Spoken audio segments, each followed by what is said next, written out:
Bismillahirrahmanirrahim. Jumu'ani ne itni nirima khutba go Myanmar bada zaga ne domaho acha Arabi bada zaga maho to bada zaga ri ne khutba pe kwin shi badala da ne patte pi ro tin pya ma phit Tirmizi channel ma hadith to taya la shi de Muslim sitta takhu go Iran naingan ye bek ko selo lai eri sitta ye America yin long ga Iran naingan da phit de Hazrat Salman Farisi radiyallahu ta'ala an phit eri sitta ka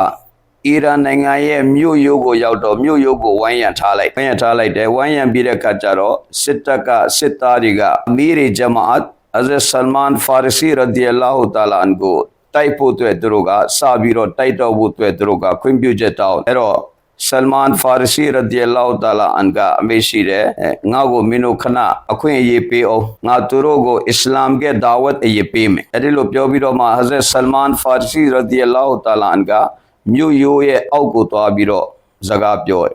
အစ္စလာမ်ဘက်ကိုဒါဝတ်ပေးတယ်။ဒါပေမဲ့အဲ့ဒီမှာထူးဆန်းတာကဘာလဲဆိုတော့ Hazrat Salman Farisi radiyallahu ta'ala က Farisi လူမျိုးဖြစ်ပြီးတော့ကိုရောက်တဲ့ခါကျတော့ Farisi လူမျိုးတွေလိုကိုပဲ Farisi ဘာသာစကားနဲ့မပြောဘဲနဲ့ Arabi လိုပြောတယ်။ဘေးနာကတယောက်က Farisi လိုဘာသာပြန်ပေးတယ်။တကယ်တော့ Hazrat Salman Farisi radiyallahu ta'ala အတွက်က Farisi ဘာသာစကားကသူ့ရဲ့မိခင်ဘာသာစကားဖြစ်တယ်။ဘာဖြစ်လို့သူမပြောတာလဲကျွန်တော်တို့စဉ်းစားရအောင်။ဆာဟာဘာတာဝကတွေကိုအလောင်းရှင်မြတ်နထာနာနဘဝမှာကောင်းတဲ့အစာချီးမြှင့်တော်မူပါဆာဟာဘာတွေကအာရဘီစကားကိုဘယ်ကိုသွားလဲအဲ့ဒီကိုယူဆောင်သွားအာရဘီစကားဟာသာသနာရဲ့တရားဝင်ဘာသာစကားတစ်ခုဖြစ်တဲ့ကျမ်းတော်မြတ်ကုရ်အာန်ရဲ့စကားဖြစ်တဲ့ဒါကိုဆာဟာဘာတာဝကတွေကထိမ့်သိမ့်ခဲ့ဒါကြောင့်ဆာဟာဘာတာဝကတွေဘယ်နိုင်ငံမှာအောင်မြင်မှုစုခုလဲအဲ့ဒီနိုင်ငံဟာအာရဘီစကားပြောတဲ့နိုင်ငံဖြစ်လာဒါကြောင့်အာရဘီဘာသာမှာ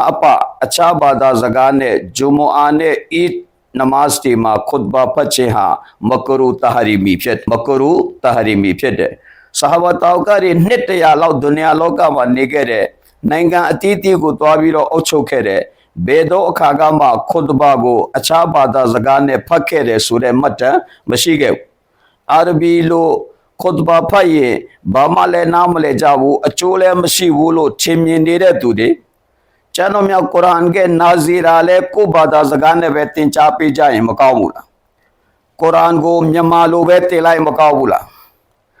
दीताई ना सोइनो अल्लाह मलो बाजी ने कुरान चनो म्या तिले वे इंजील तौरात चंदी के दो अच्छे ने फिर वाले में